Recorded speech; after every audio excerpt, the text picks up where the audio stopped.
好了，我是岳贝，关注我，每天一个迷惑行为大赏。老人死了15年，身体却没有腐烂，甚至散发出淡淡的清香，手指甲还在生长，连血管都清晰可见，甚至还长出了黑头发。家人都认为奶奶并没有死，只是睡着了而已。他们会定期给奶奶剪指甲，每天还要给奶奶擦身体，单独给她做饭。看着成为一具干尸的老太太，节目组也震惊了。原来15年前，奶奶突发疾病住院，在9天不吃不喝的情况下，竟然喷出了16斤便便，接着就断气了。奇怪的是，体温并没有下降，一直维持在36度，身体也不僵硬，除了没有气息外，没有任何去世的症状。家人把奶奶接到了家里，慢慢就变成了一具干尸。专家说，只有在极其干燥或者寒冷的地方，才有可能形成干尸。然而当地的天气高温潮湿，这种环境下没有腐烂，就很不科学。节目组觉得可能做了防腐处理，但家人却说并没有做过任何处理，还说奶奶有个特别的习惯，那就是吃斋，一吃就坚持了50年。这有可能是奶奶肉身不腐的原因之一。奶奶的事在当地广为流传，很多人慕名而来，想要一睹真容，还觉得他家的井水有神奇的功效，都用瓶子接水喝。至于究竟是什么原因，专家也没有给出解释只能说真的很神奇。然而下面这面墙也很奇怪，他家的墙会哭，只要静静的听，就能听到抽泣的声音，整整哭了10天。店主说有时用力敲2下，他又会稍微停一会儿，越到晚上哭声越大，搞得人心惶惶，顾客都被吓跑了。工作人员录下声音，找到了专家，对声音进行了波长分析，总之结论就是这声音明显是一种有生命的东西。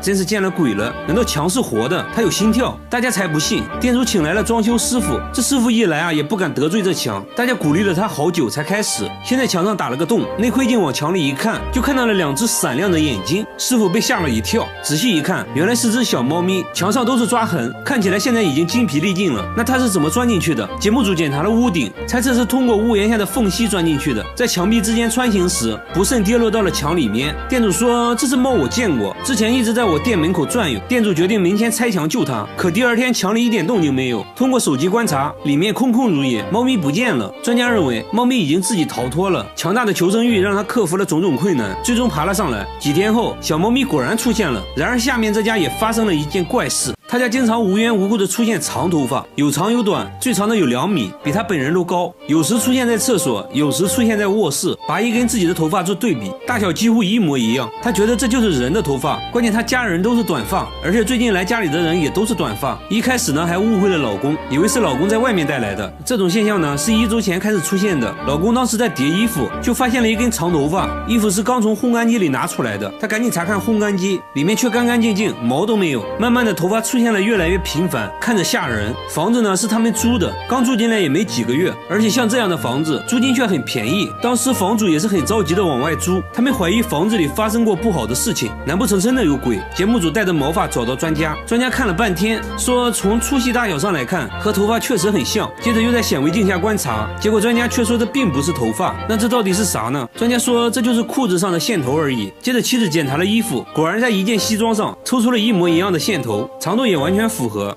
虚惊一场。好了，我是预备关注我，每天一个迷惑行为大赏。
检查了半天，终于在显微镜下发现了一根毛发。专家说这种情况是有可能治好的。听到这话，母亲激动的哭了，她也重新燃起了对生活的希望，决定不再在乎别人异样的眼光，别人爱说什么就说什么，那就祝她赶快自信起来吧。好了，我是月贝，关注我，每天一个迷惑行为大赏。他上班要随身带着一管绿色调料，没事就赶紧拿出了舔2口，说这东西能让自己变强壮。喝水也要挤上一管，摇一摇就变成了绿色的，接着一口闷了。吃饭时他只是在海苔上放了一勺这东西，朋友们却都避之不及，都不想吃，那只好自己吃了。看起来呢非常美味。很快老板又端上来一碟，才知道这东西原来就是芥末。老板说现在只要看见他来店里，就要提前准备芥末。说话间，他在生鱼片上又放了满满1勺芥末，整个吞了下去，眼睛都没眨一下，说完全没有感觉。朋友觉得这可能是假芥末，决定尝一下，这也没什么呀，然后就这样了。喝汤的自然也少不了芥末，那小魏挠一下就上来了。米饭也要来上满满1管，再加点配菜，一份绿油油的芥末拌饭就做好了。吃的那叫一个干净，狗见了都流泪。再后来呢，他吃的越来越离谱，直接在生肉上面抹芥末，说口感就好像冰淇淋一样。朋友听说他喜欢吃生肉，还特意准备了生鸡肉。大叔也不客气，挤上芥末，直接送入口中。大叔该不会是有什么大病吧？果然，医生说他的嗅觉功能比普通人低20%，所以他对于辛辣不敏感，而且还发现他有严重的胃溃疡，再吃下去的话，就只能准备吃血了。大家千万不要模仿哦。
大姐还是很值得我们学习的。但是要说吃的奇葩，下面这个小伙表示不服，他一吃东西就会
迷惑行为大赏。这是一种比鲱鱼罐头还要臭的食物，一般人闻一下就会吐，他们呢却爱到不行，平时都舍不得吃，只有招待客人的时候才会拿出来。记者尝了一口，反应非常真实。这种食物呢就是蓝纹奶酪，蓝纹奶酪。这家意大利工厂仍然使用古法制作，能动手的尽量手动完成。每天早上，农场都会送来新鲜牛奶。一开始呢，就要把凝乳酶和霉菌加入牛奶中，大约20分钟内，牛奶就会变成凝乳，看起来呢像一个巨大的豆腐脑。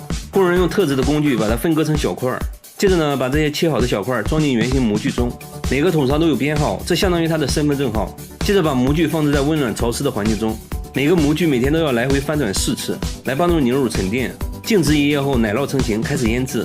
机器会在奶酪表面均匀撒上1层盐，随后呢，再次送入储藏室。储藏室里温暖潮湿，这有利于奶酪中的霉菌活动。质检员会随机检查发酵情况，一般经过3天左右，就需要把它们转移到冷藏室中。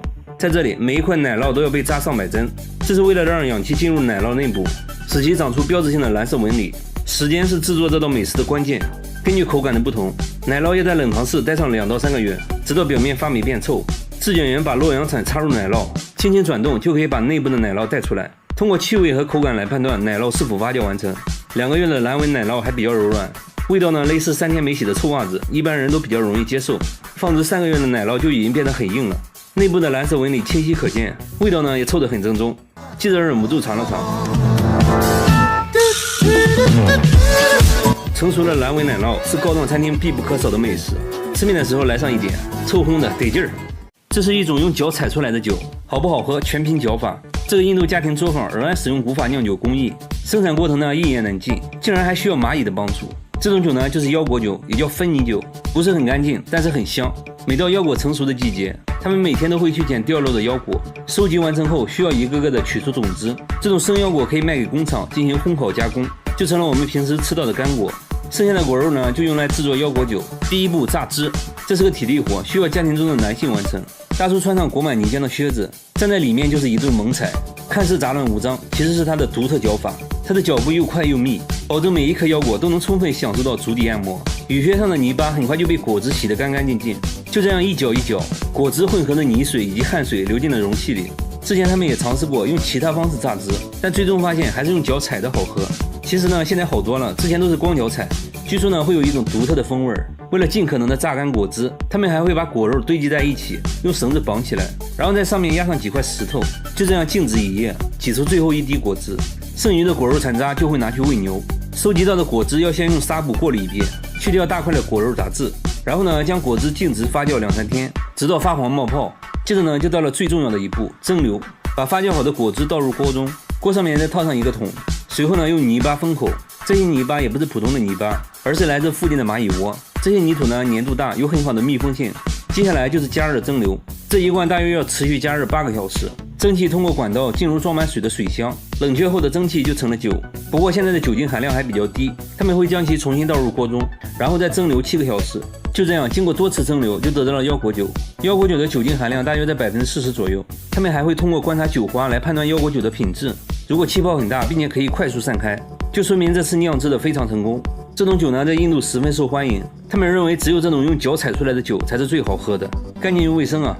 大叔每次开车必须要带上1包白色粉末，等红绿灯就赶紧拿出来舔2口，说这东西能救命。吃饭时大叔只是喝了1碗汤，所有人都不可思议地看着他，因为他往汤里加了满满1勺的白色粉末，米饭上也加了2勺，吃得津津有味。酒足饭饱喝点水，水里竟然也加了1勺。话说这到底是啥味道呢？大叔表示非常美味，同事决定尝一下，一口下去差点被送走，才知道这粉末原来是味精。同事觉得他有病，怎么会有人喜欢喝味精水呢？大叔一脸傲娇，说那是38年前的一个夜晚，自己喝醉后，原本想去厨房弄一杯糖水，结果迷迷糊糊中错把味精当成了白糖，没想到却打开了味觉新世界，彻底爱上了这种味道，每天都要吃200克，38年来一共吃掉2774公斤。大叔说自己不仅没事，反而还更有精神了，味精甚至还救了自己的命。此话怎讲？原来他患有一种叫做布尔格氏的罕见疾病，为了控制病情，他不得不截肢了手指。很多得这个病的人，过不了多久就会死，而自己20年来却没有事。他认为是味精救了自己，控制了病情恶化，但真的是这样吗？医生给出了不同的说法。检查发现他得了严重胃病，由于味精的大量摄入，还导致了糖尿病。也就是说，味精对他的病情不仅没帮助，反而还加重了，所以他必须停止吃味精，要相信科学。大叔表示，那这样自己的快乐就没有了。不过为了健康，自己会慢慢戒掉味精，那就让我们祝大叔早日康复吧。大家千万不要模仿哦。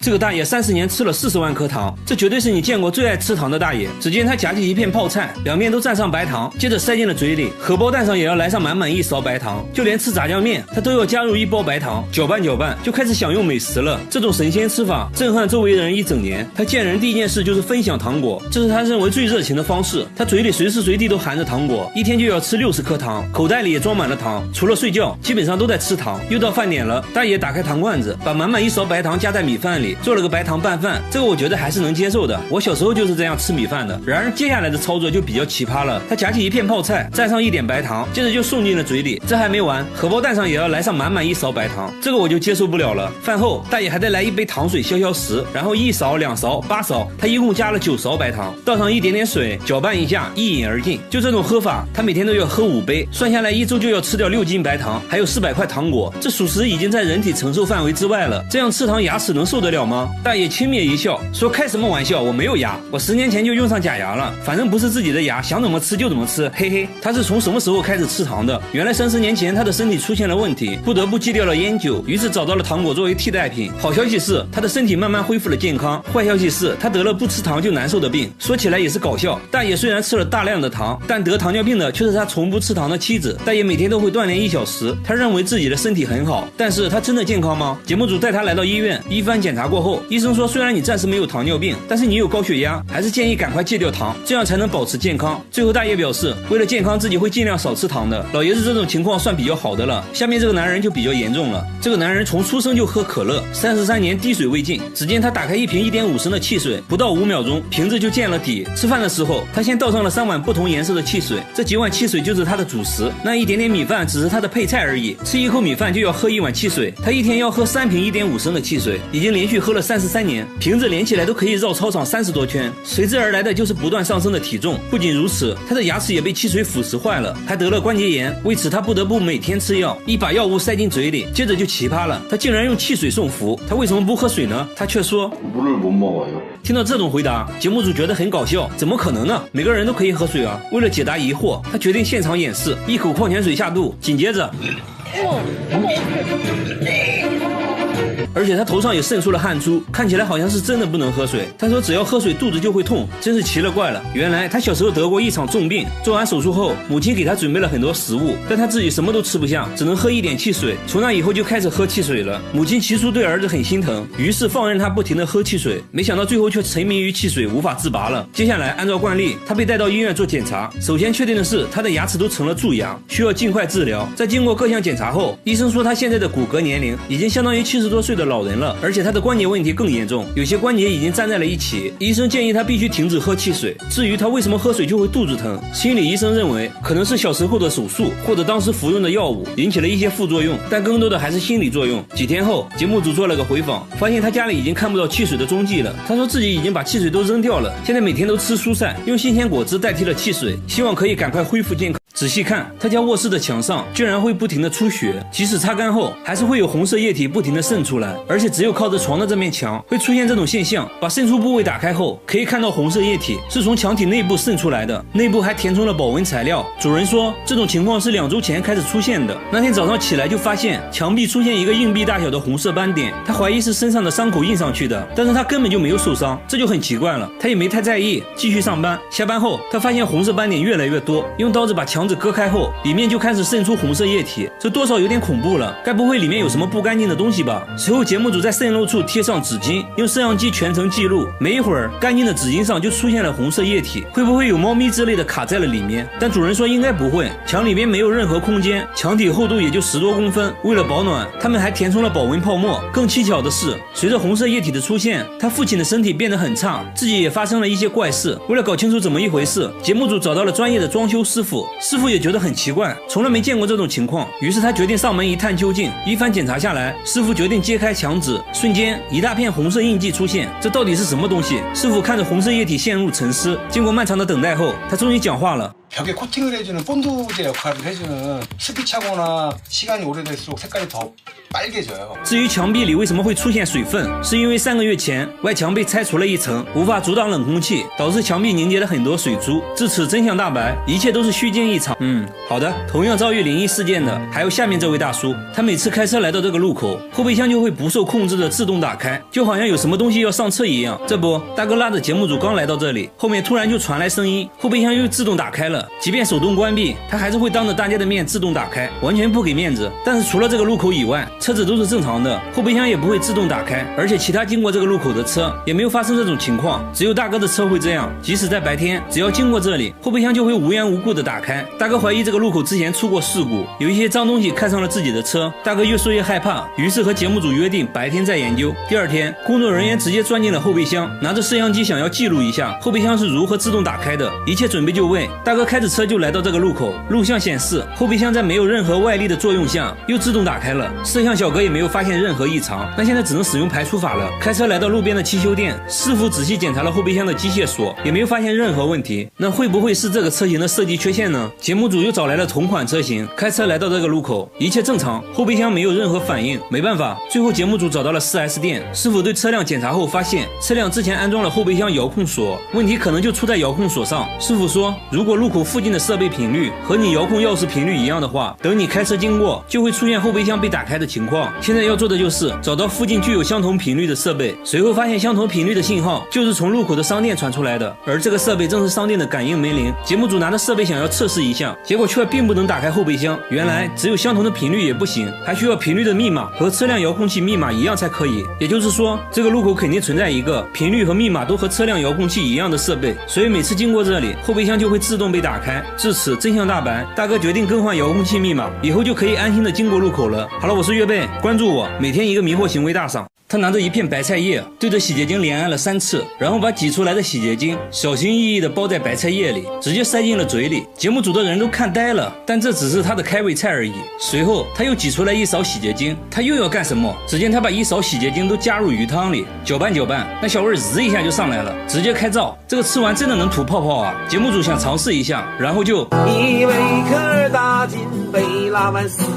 所以他为什么要吃洗洁精？奶奶说他不能吃肉之类的高脂肪食物，如果要吃的话，就必须先吃洗洁精，清洁一下油脂。我是服了，这都是什么脑血栓想法啊？不过话说回来，吃洗洁精对他的身体真的没伤害吗？洗洁精厂家表示，如果误食洗洁精的话，轻则住院，重则开席，连肖恩都救不了你。这时，奶奶缓缓说出一个令人心酸的故事。奶奶年轻的时候工作繁忙，得了胃病，根本没时间去医院。偶然间，她不小心吃下了洗洁精，没想到啊，竟然缓解了胃部疼痛，于是就开始一直吃洗洁精了。接下来正常流程，她被节目组带到医院做检查。经过一系列的检查后，医生表情凝重，由于长期吃洗洁精，她的肠胃功能已经受到了严重损伤，医生建议必须停止吃洗洁精。奶奶听后表情也凝重起来，那我以后还怎么吃肉啊？医生说可以通过药物来缓解症状。随后奶奶从药店买了药，信誓旦旦的保证说以后不会再吃洗洁精了。2周后，节目组去奶奶家做回访，想看看她身体恢复的怎么样。万万没想到，奶奶真的恢复了吃洗洁精。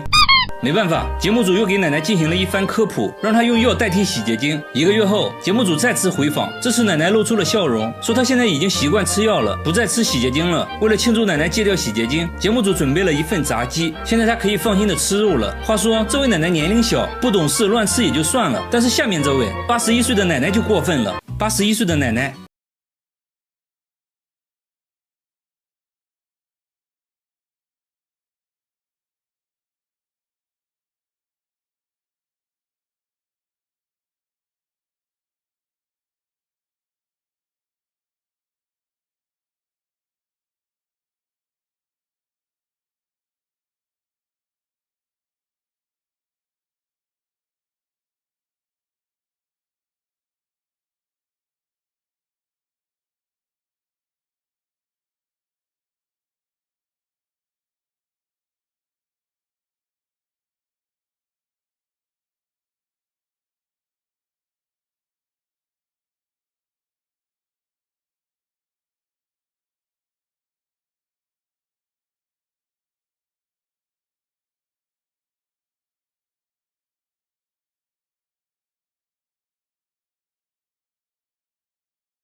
仅不能帮助他，我们还发现眼药膏引发了食道炎，所以必须停止吃眼药膏。听到这些后，老太太终于决定不会再吃眼药膏了。要说吃眼药膏比较奇葩的话，下面这个奶奶表示不服。70岁的奶奶打开一罐可乐，一口气全部喝掉，然后满意的打个嗝，这是她最享受的。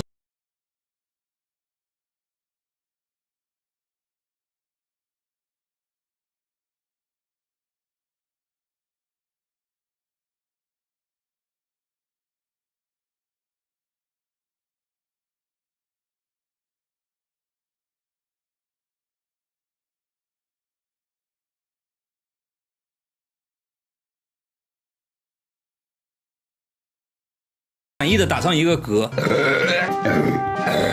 但是他也是有原则的，那就是只喝常温可乐。他在被子里摸索了一下，就掏出了一罐可乐，说自己喜欢打嗝，只有常温可乐可以使自己打嗝，所以他的可乐从来不放冰箱里。节目组想测试一下，是不是冰可乐真的不会打嗝。奶奶也很配合，一口气干了冰可乐。喝完后，奶奶连连摇头，说这感觉不对。然后奶奶又喝了一罐常温可乐，然后